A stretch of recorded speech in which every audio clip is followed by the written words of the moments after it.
Kind of nice project, first of all, because when GMA approached me, they said, we have Maggie Magic Sarap on board, and we'd like you to kind of, create a Christmas short film based on, their product and their brand. So we came up with some sort of story of something magical, something with the use of imagination, right? Well, the main character is played by Isabel Oli.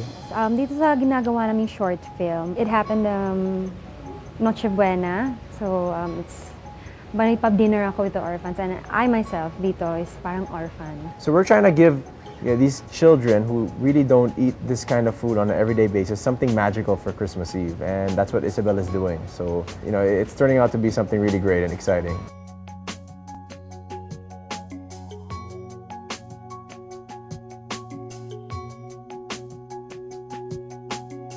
Oh, the day's been great. Shoot's going well. Working with Isabel is fantastic. She's an actress, so she knows exactly what to do. Medyo maaga kami, but it's really, really fun.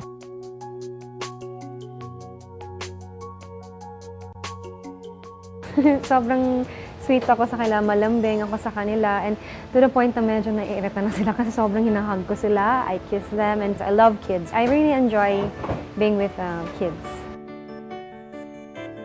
GMA have been very cooperative, and they have embraced this treatment, this idea that I've created. Yeah.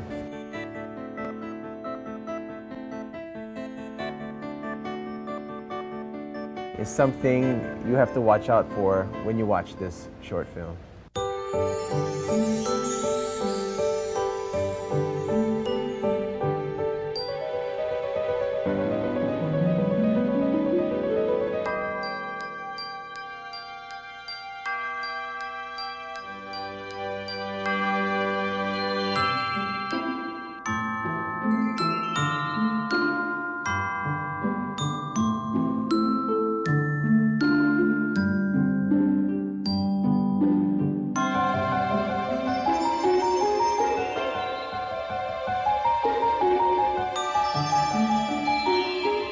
Huwag kalimutan lagyan ang sarili mong magic.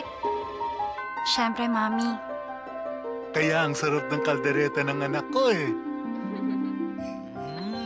Tinatawag mo ba ako?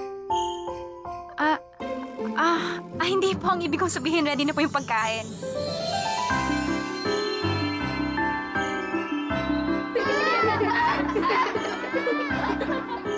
Mag-pray muna tayo, John. Dear God, thank you po sa magical meal namin ngayong Pasko.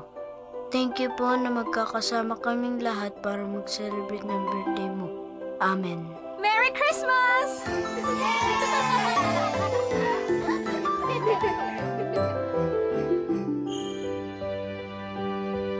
May problema ka ba? Namimiss ko lang po ang nanay at tatay ko. Unang Pasko po kasi silang wala. Sana po, kasama ko sila. Nandito lang sila. Dapat gamitin mo lang yung imagination mo. Wow! Kasing sarap ng luto ni nanay!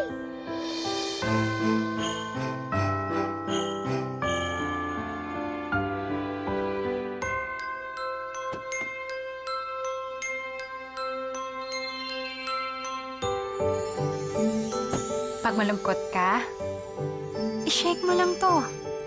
Tapos mag-make ka ng wish.